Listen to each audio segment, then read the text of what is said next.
BBOR, Black Box Online Radio, coming to you from West Virginia at heart and from around the globe. And hello, Nedheads. Hello, Black Box Battalion. Today is Monday, another Zodiac Monday. Welcome to the show. How's everybody doing? On Mondays, I talk to you guys about the Zodiac Killer, an unidentified serial killer who operated in California in 1968 and 69.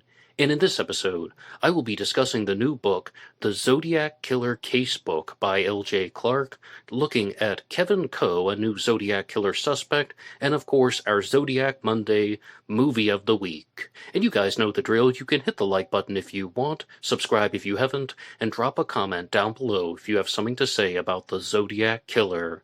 For larger things, you can send them to me at blackboxonlineradio@aol.com. And I am your host, Box Ned. Like I said, there's a new book out there called The Zodiac Killer Casebook by L.J. Clark, and this appears to be a set of personal analyses and commentary on the Zodiac Killer mystery. It's going to go through everything in the Zodiac case chronologically, as well as looking at the letters, the ciphers, and providing someone's individual responses to all of these.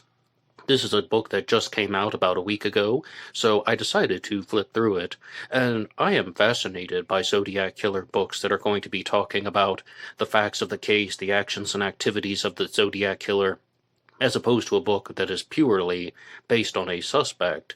However, if you do choose to read this book, The Zodiac Killer Casebook by L.J. Clark, you will encounter errors from time to time. One of the most notable ones is referring to the Zodiac Killer's 340 cipher, the second cryptogram, as the 304 cipher, and then there are some other smaller things, such as a citation for a book by Michael Beeson, but then we can see that this is actually referring to the book The Age of Zodiac. That was written by Michael Benson, so it appears the author has connected Drew Beeson, author of Sighting In on the Zodiac Killer, with Michael Benson, author of The Age of Zodiac. But I would actually like to look at some of the substance material from the book, The Zodiac Killer Casebook by L.J. Clark, because I think that it's going to provide a better introduction to the Zodiac Killer mystery than one that I can just rattle off the cuff. So here, between 1968 and 1969, the Zodiac Killer was responsible for the murders of Sherry Jo Bates, David Faraday, Betty Lou Jensen, Darlene Ferrin, Cecilia Shepard, and Paul Stein. Well, already we have one particular issue. This isn't necessarily an incorrect statement. This is a more theoretical statement. A lot of people believe that Sherry Jo Bates was the first victim of the Zodiac Killer, but I have never been convinced. However, she's listed here as an official victim. The Zodiac also seriously wounded Mike Mageau and Brian Hartnell. The Zodiac sent correspondences to newspapers and one letter to the lawyer Melvin Belli. His letter-writing campaign lasted until March of 1971, after which there was a 3.5-year hiatus. Well, I mean, this is something that is also a little bit hard to digest, because there is the 2-year halt in Zodiac activity, which is really 1972 and 1973. If the letters were going to hypothetically stop in 1971, the Exorcist letter was mailed in January of 74, so really that's more like 2.5 years as opposed to 3.5, but it really depends on how you view it. I mean, I really just call it the 2-year halt in Zodiac activity because there are no definitive letters that were mailed in 72 and 73. But even that's disputed by some people. I mean, you can find countless individuals online saying, oh, this 1972 or 73 thing was the Zodiac. So it's an unsolved case all the same. By 1974, the Zodiac had sent 20 pages, 3 cards, and 4 ciphers. Of course, the previously mentioned 304 cipher, that would be the 340, but it says 304 in the book. A 304 is something else. 408, the Z13, the My Name Is cipher, and the Z32. There was a map of California and 2 bomb diagrams. Now we're getting to some real substance material. Why was he never caught? Why was the Zodiac Killer never caught? Over the last 50 years, why he has escaped justice? Perhaps we are asking the wrong question and making incorrect assumptions. The problem with the Zodiac case is that he was never apprehended, making it impossible to verify exactly what he did and when he stopped.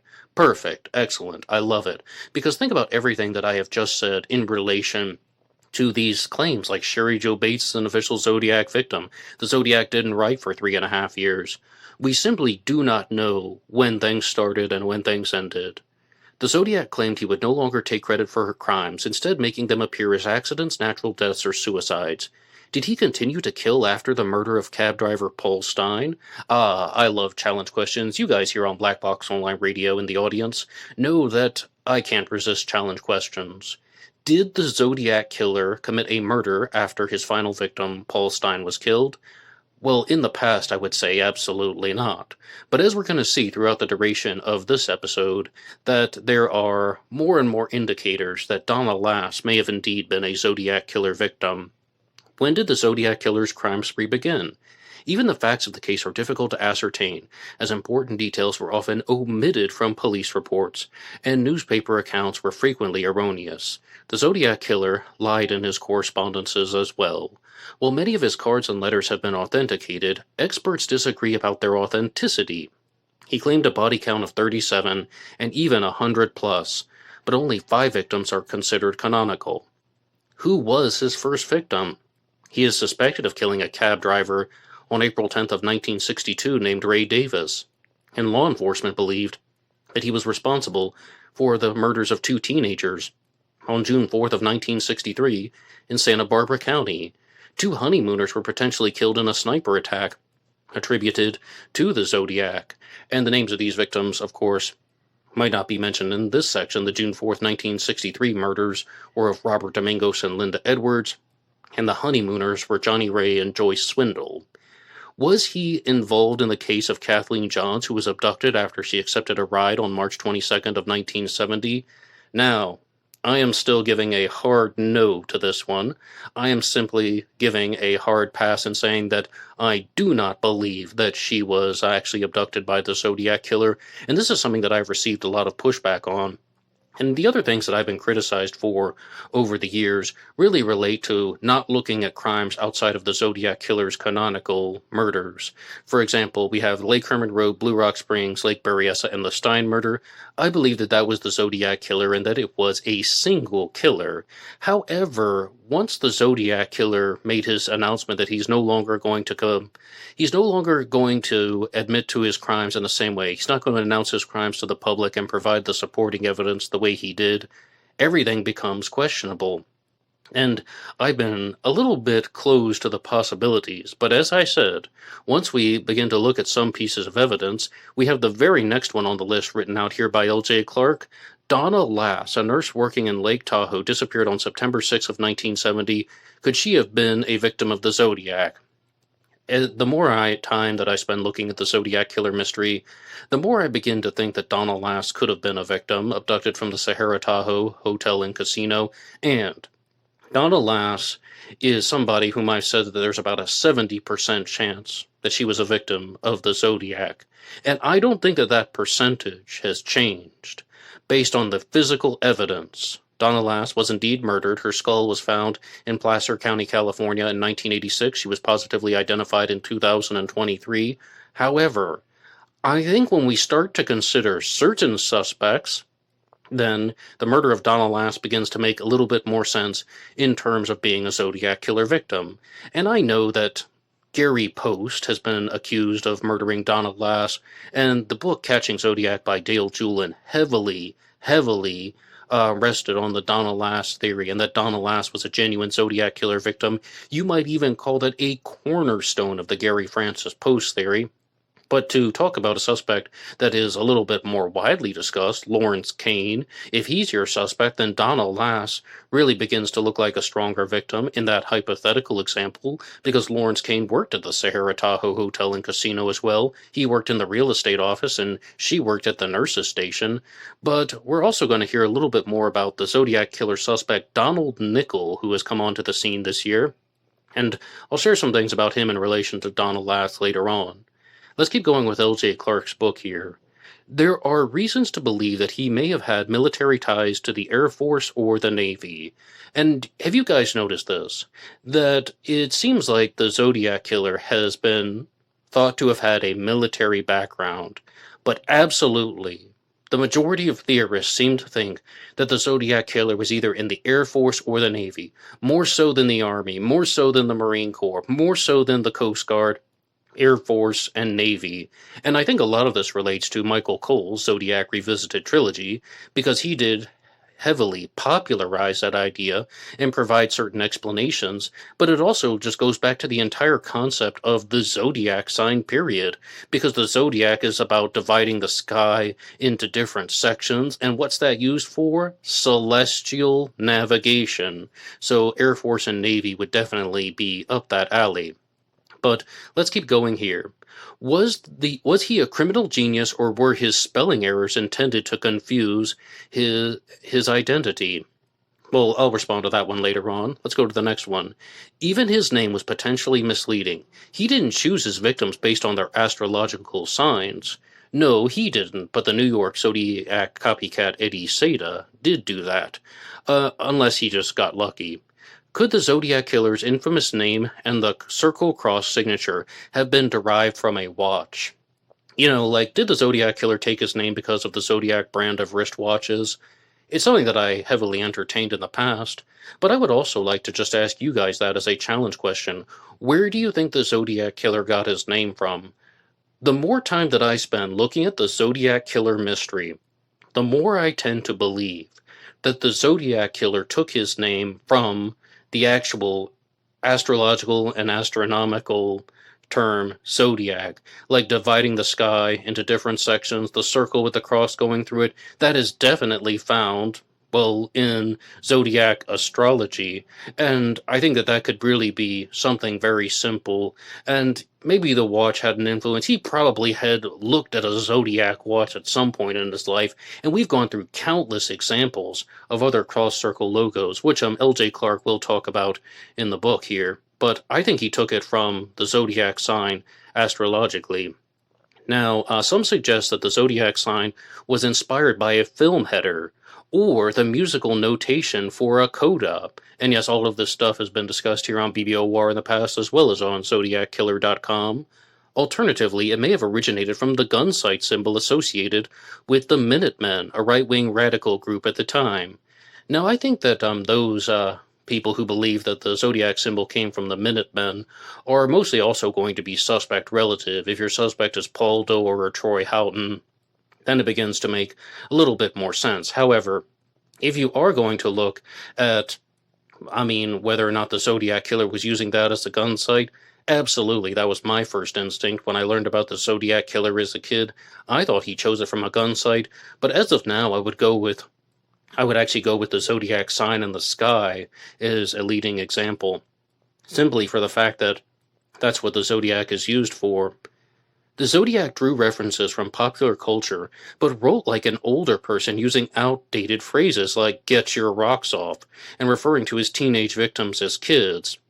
And to be very clear, to reiterate a point that we've discussed in the past, he would only have to do that if he thought that he were more mature than the people he killed.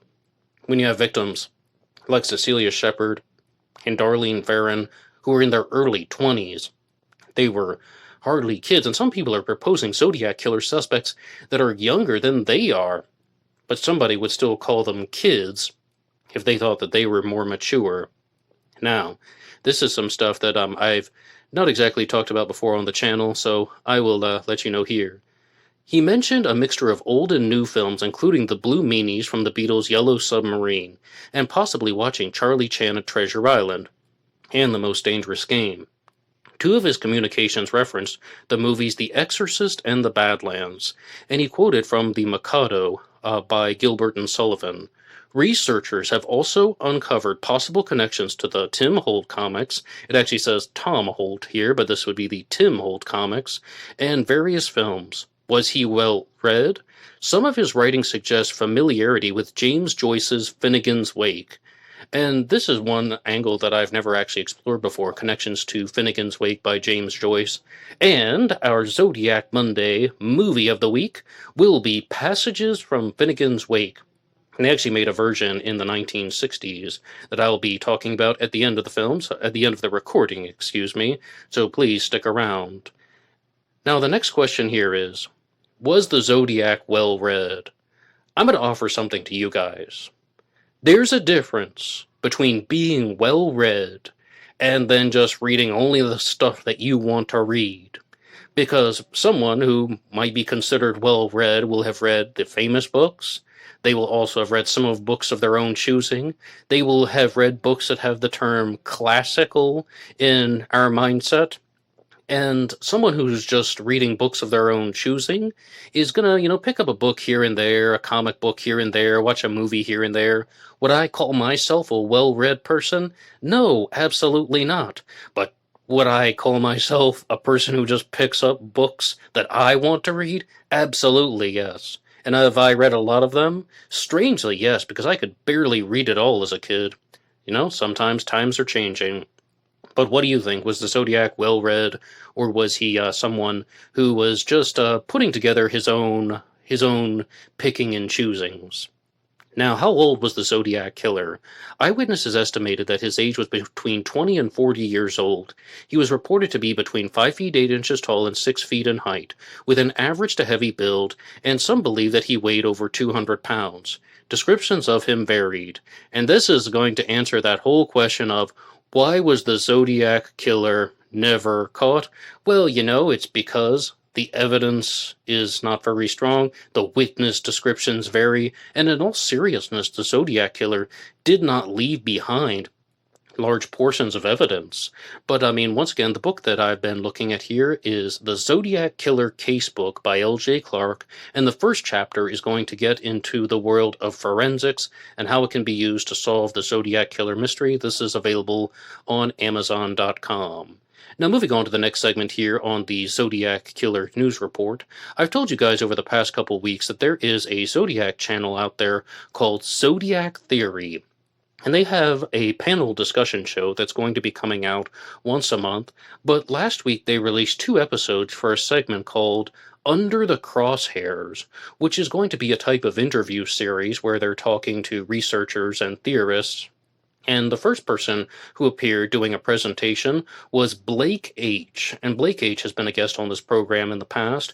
And Blake was talking all about his Zodiac Killer suspect, Donald Nickel. And I really think that these are some fascinating finds that Blake has had. And some of you people here in the comment section, even believe that Blake may have identified the Zodiac Killer. But Donald Nickel was a police officer who was involved in a very bizarre scandal where he was called the spanking cop. He did some inappropriate things with teenagers.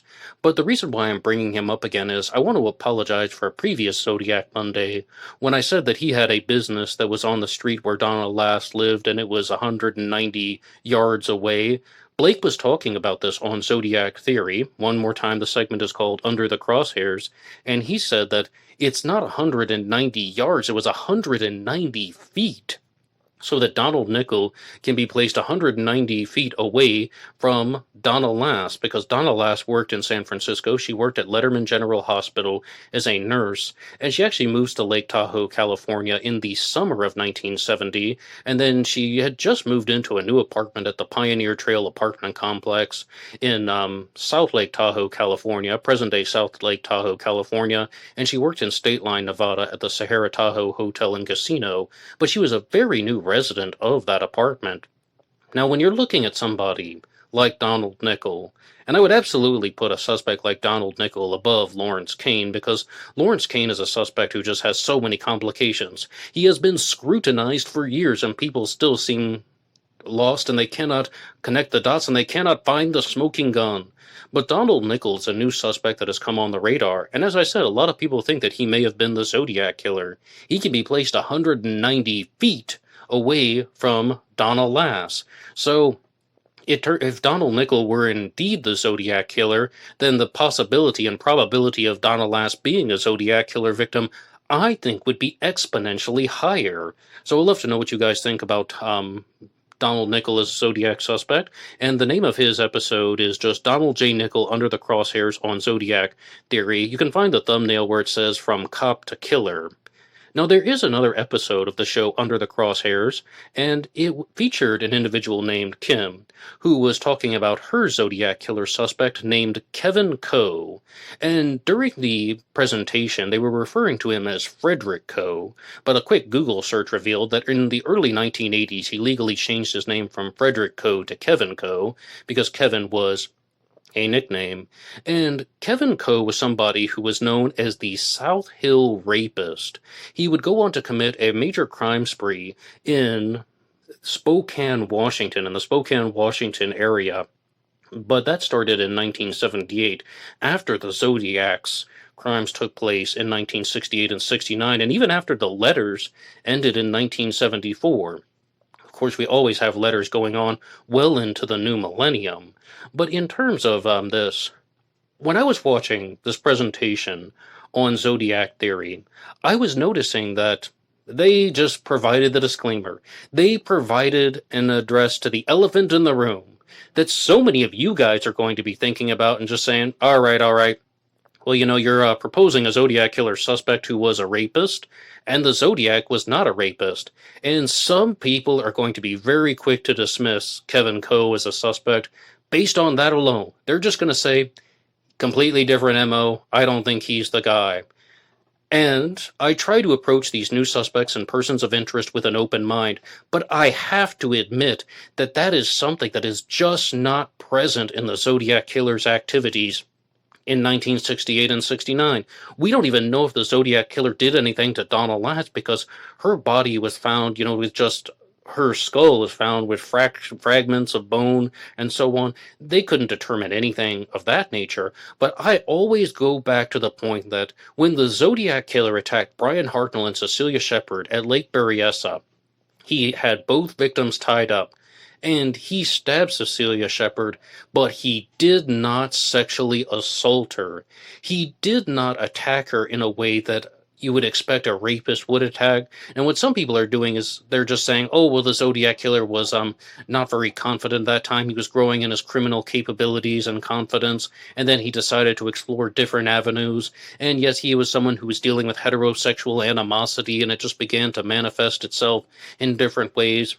But then there were other people, you guys, the listeners to Black Box Online Radio. Sometimes when I bring up a suspect like this, people would just say, the Zodiac didn't rape? Nope, sorry, wrong person. And as of now, I do have to be somewhat in that category, because only looking at the facts, the Zodiac killer did not sexually assault the victims in that manner. But I do have to give credit to Kim, who appeared on the show Under the Crosshairs talking about her Zodiac suspect, Kevin Coe, because she was pointing out, just all of these similarities between him and the Zodiac. She had an answer for everything involving the crimes of the South Hill rapist. But just some basic info about Kevin Coe. He was born Frederick Harlan Coe on February 2nd of 1947, and in 1982 he legally changed his name to Kevin, as I mentioned. Now, born February 2nd, 1947, what does that mean? That means that at the start of Zodiac activity, he was 21 years old at the time of the Lake Herman Road murders, and on February 2nd of 1969, he would have been 22 years old. So that's not impossible. And even L.J. Clark was talking about this in the Zodiac Killer Casebook, that this is the type of person who is going to be between 20 and 40 years old mostly. I would even raise that. I would even raise that to 45 years old. And when you look at a lot of the forensic illustrations of the Zodiac Killer, I shouldn't say forensic, when you look at the artistic illustrations of the Zodiac Killer in the composite sketch brought to life and AI, the Zodiac looks like he's over 40 years old, in my unprofessional opinion. But a suspect who is 21 or 22 should not be eliminated. There is evidence to support that. Brian Hartnell, the surviving victim at Lake Berryessa, said that he estimated that the Zodiac killer's voice was between a male of age 20 to 30. And you also will see some other witness descriptions of a 25-year-old Zodiac. And even with the sketch, after the murder of Paul Stein, it also appears that they attributed the age as young as 25. So a 21, 22-year-old Zodiac is not impossible. But that's definitely on the younger side. But let's keep going here with some other things about the South Hill rapist Kevin Coe. And as of May of 2008, Coe is still a suspect in dozens of rapes, the number of which is unusually large, and his convictions received an unusual amount of attention from the appeals court. Well, I mean, I wouldn't be too surprised about that. Some people are going to try and get out of things. But I really think that this crime spree that started in 1978 is something that does chronologically work out in terms of the fact, he can be in the Bay Area in 68, and then in 1978 he's in Spokane, Washington. And as I said, on Zodiac Theory, Under the Crosshairs, Kim had an answer for everything. She's saying that, all right, this is the type of guy who would write in letters. This is the type of guy that would just borrow things from other people in his letters. He was the type of person that was going to assemble all of these different aspects of literature and comic books and put all of it together and create taunting personified letters. And that's exactly what the Zodiac Killer did. And I'm like, well, if you're going to describe your suspect like that, Kevin Coe, as the type of person who did that, I'm like, okay, I mean, that's a fair point. She also said something that I found to be particularly interesting, which I confess that I'm not an expert on, but she said that he was heavily inspired by the Marquis de Sade. And it's my understanding, again, unprofessionally, this is just something that I've heard, that the Marquis de Sade is the origin of the word sadism. Sadism meaning inflicting pain upon other people and enjoying it. Masochism would be inflicting pain upon yourself and enjoying it. And a sadomasochist inflicts pain upon other people and oneself and enjoys it. Sadist, masochist, sadomasochist. And that comes from the Marquis de Sade, and that this guy was all about creating the image of terror and torture and sharing that with people. And the Zodiac said very clearly that he did have plans for people in hell and to torture them and so on. And, like billiard players are going to play with crooked cues and so on. And I know, I'm already misstating that, so I don't want to get ahead of myself. But those types of ideas do sound like somebody who would have been in line with the Zodiac Killer's type of thinking. But I can also offer you a simple explanation that would be a challenge to Kevin Coe as a Zodiac Killer suspect. Could you not just say that, yeah, the Zodiac was a deranged, emotional sadist, and the South Hill rapist was also a deranged sadist? So, I mean, these are just two people with some similar psychological patterns. And once again, the South Hill rapist doesn't start committing crimes until 1978. So, did he just go on hiatus for 9 years or something? Well, maybe the Zodiac Killer was committing crimes in 1970, as we said. Then the Santa Rosa hitchhiker slayings. But that's just expanding and expanding and trying to make the evidence fit a particular suspect. So, I mean, I would think that a suspect like Kevin Coe would be on the lower end of likelihood of actually having anything to do with the Zodiac Killer mystery. But if you want to hear more about him, there's a very long presentation on the channel Zodiac Theory. That's also where you can hear the presentation from Blake H. And right now, I would like to get to your supporter shoutouts. You can support this channel at buymeacoffee.com. buymeacoffee.com/blackboxnid88, and that allows you to make a donation or contribution to help support the show. And anybody who makes a donation will get a shout out on Zodiac Monday. And our first one comes to us from Batman66. Batman66, thank you so much for your regular and consistent support. Batman bought you a coffee. I never get tired of saying that. And Batman66 says, enjoy the weekend with some spiced pumpkin lattes. And we are now in the month of October. So firstly, Batman66, thank you for the pumpkin spice coffee on buymeacoffee.com. But in October, I will be celebrating Halloween here on the channel, and the Halloween celebration will be coming out in a few weeks. It will not happen directly on October 31st. I'm planning on releasing the Halloween celebration on October 28th. That's going to be a Tuesday. Feel free to check it out, and if you want to listen to it on Halloween as well, you can do that. I'm not discouraging anybody, but feel free to come on in and celebrate Halloween here on Black Box Online Radio. That's definitely going to be a Halloween party-style episode, as opposed to going over the true crime cases, but of course you can always share anything you want in the comments section down below. And in terms of announcements for the channel, I also would like to say that tomorrow will be the start of the new series here on Black Box Online Radio for the Tuesday show, and that will be about the disappearance of Maura Murray. For a while I was making episodes about the disappearance of Madeleine McCann from 2007, but I did an episode. It was an interview with Tim Wallace, and it was supposed to be a one-off episode where we were just doing one interview about the disappearance of Maura Murray, yet you guys left so many great comments and questions. You guys sent me so many great resources that I'm like, this is really going to turn into the next Tuesday segment, and it's something that wasn't exactly planned. It wasn't necessarily in the cards, but I think everybody who was listening to Black Box Online Radio and chose to put their suggestions and their feedback in the comment section, and it turned into the new Tuesday segment. So if you're listening to this live, please tune in tomorrow for a new episode about the disappearance of Maura Murray. And our next supporter shout-out comes to us from River Prawn Pottery. River Prawn Pottery, thank you as well for your regular and consistent support. And River Prawn Pottery had a podcast recommendation that I will get to in just a second. But also I would like to give a shout-out to CZ Guy. CZ Guy is another regular and consistent supporter. CZ Guy, thank you so much for supporting Black Box Online Radio. You three have been absolutely amazing. Batman66, River Prawn Pottery, and CZ Guy, it wouldn't be complete without you. But I told you guys that there was a podcast recommendation, and River Prawn Pottery recommends one from Dr. Eric Hickey, who has a new podcast out called Dark Matters, which you can listen to for free here on YouTube. And the first episode is all about forensic psychology, a subject that I always like listening to. And, it's about 20 minutes long, maybe 24 minutes was the exact total, and I just simply invite people to like and subscribe over to the new Dark Matters podcast hosted by Dr. Eric Hickey. And I will just share one thing from this program very briefly, and that is that he is talking about forensic psychology, although he calls himself a criminal psychologist.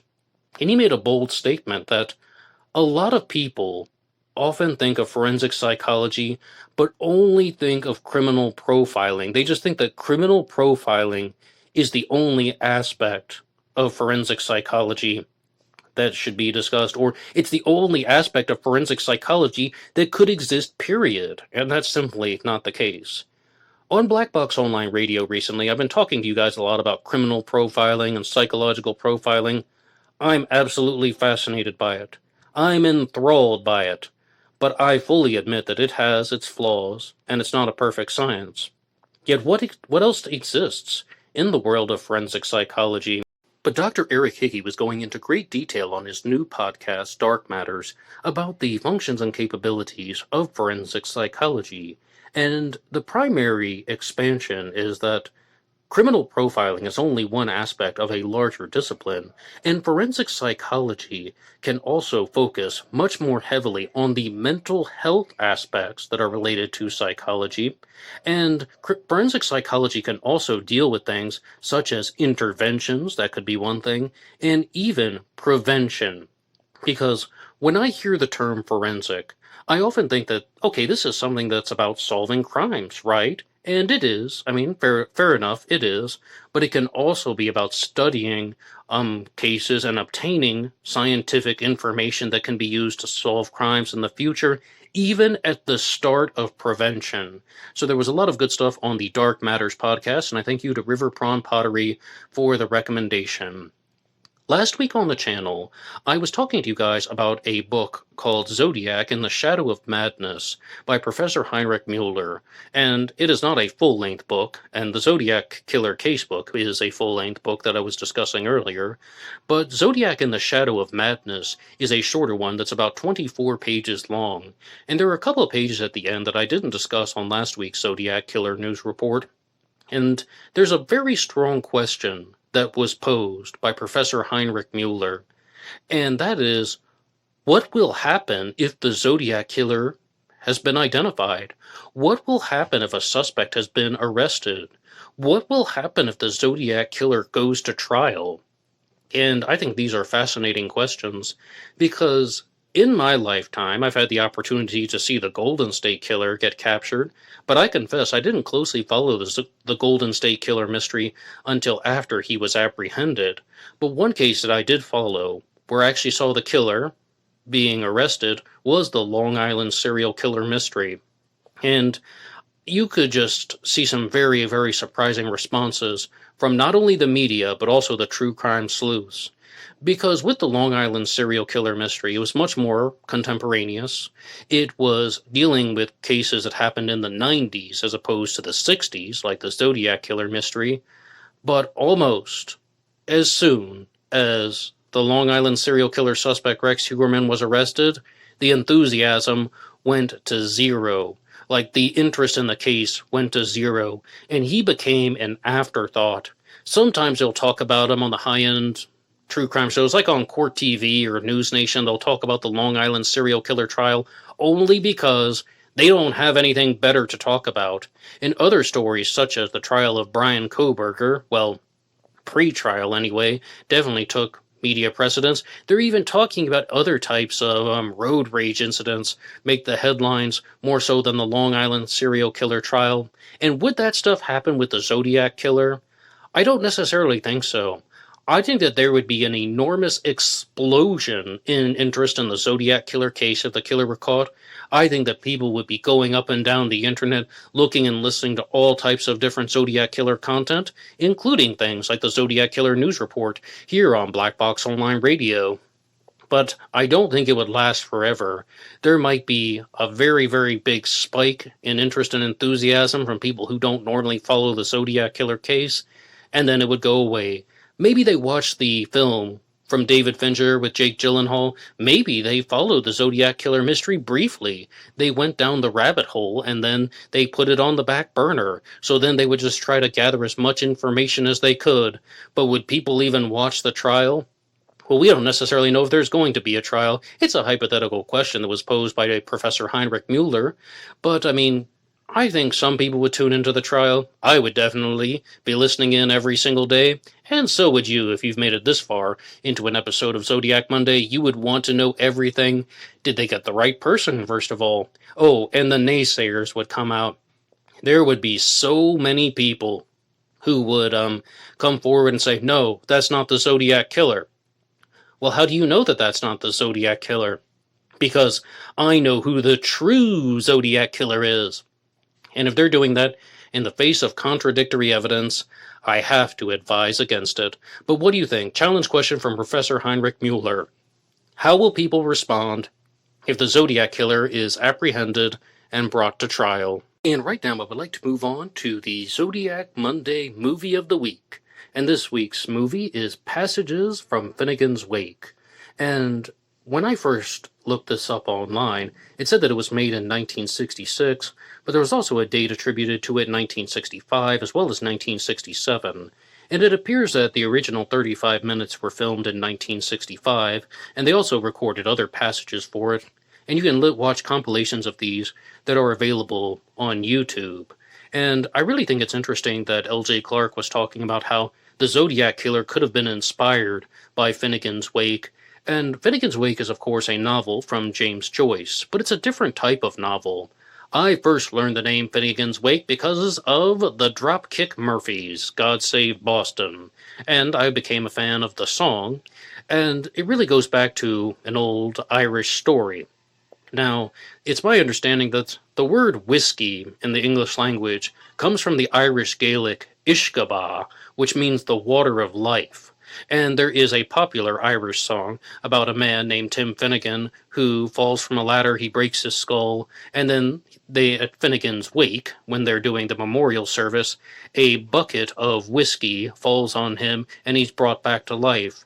And the true inspiration for James Joyce's Finnegan's Wake was that he was just so captivated by the concept of serving the water of life at a wake. So I picked it up in the library once. I was walking by, I saw the Finnegan's Wake. Oh yeah, that's like the song, right? And I flipped through it, and I was like, what on earth is this? It looks like it's not written in English. And a lot of the words were intentionally altered and crafted in a very particular way. Some of it is Irish slang, but it's also modifications to the words. But if you watch the movie version, it all seems to make sense. And the Zodiac Killer seemed to have done some of that. He definitely seemed like he did a certain amount of modification of words, and that's what I think was happening. Like, talking about these misspellings, is this some guy who's paying tribute to James Joyce's Finnegan's Wake, or the movie Passages from Finnegan's Wake, which came out in the 1960s, and it seems like that may have been released as an almost like a serial. But there actually is a description here that says, this is from a card that was featured in Finnegan's Wake, Passages from Finnegan's Wake, excuse me. Finnegan's Wake deals with the night world, with the subconscious and with dreams.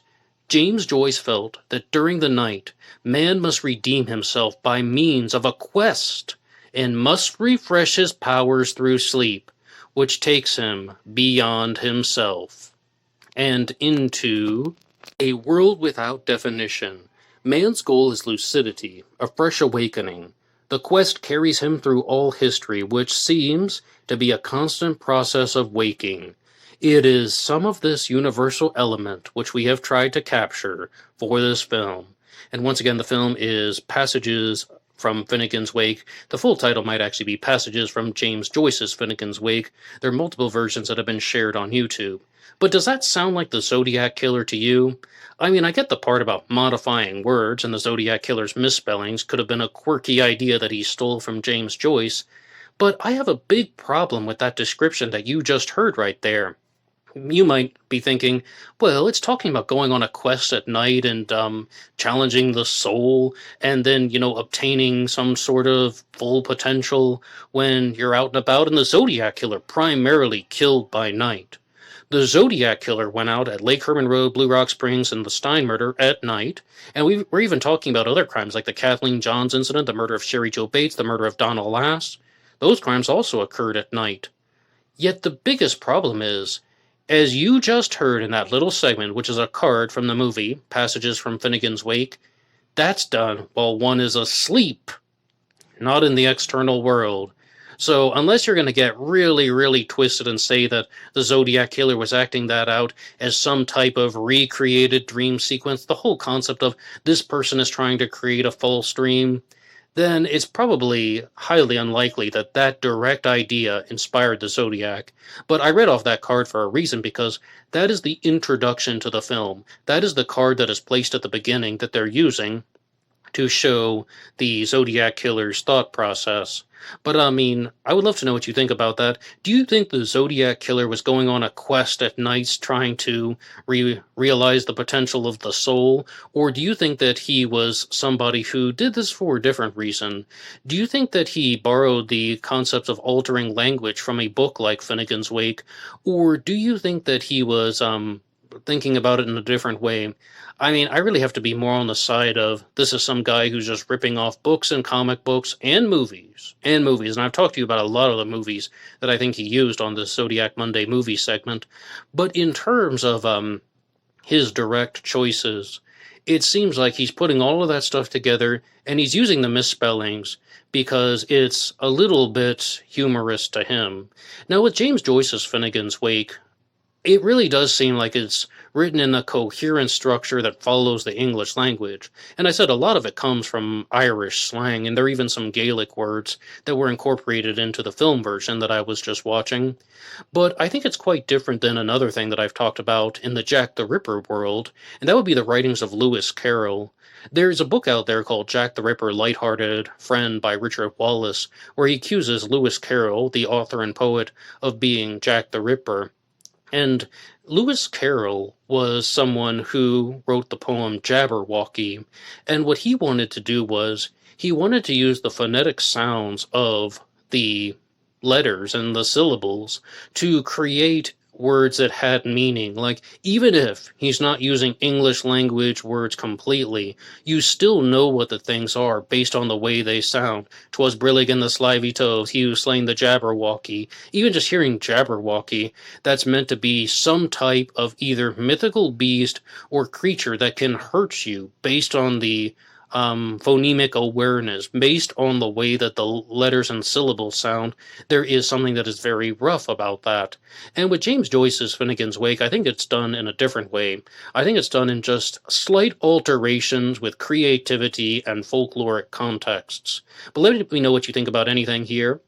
I would love to read your responses, and please put your ideas in the comments section down below, and please tune in tomorrow for a new episode about the disappearance of Maura Murray here on Black Box Online Radio, and I would also like to let you know that this show is available for free downloads on Spotify and Apple Podcasts, anywhere you get your podcasts, under the names Black Box True Crime or Black Box Podcast, and you can also get the images from this program that you see going by on the screen. They are available at True Crime Designs on Facebook. You guys already know about buymeacoffee.com. You already know to like and subscribe if you want to follow along with new episodes about the Zodiac Killer. And also, feel free to check out some of the other cases here on this channel about Jack the Ripper, the Black Dahlia, and D.B. Cooper. And I'll see you on October 28th for the Halloween party. Goodbye.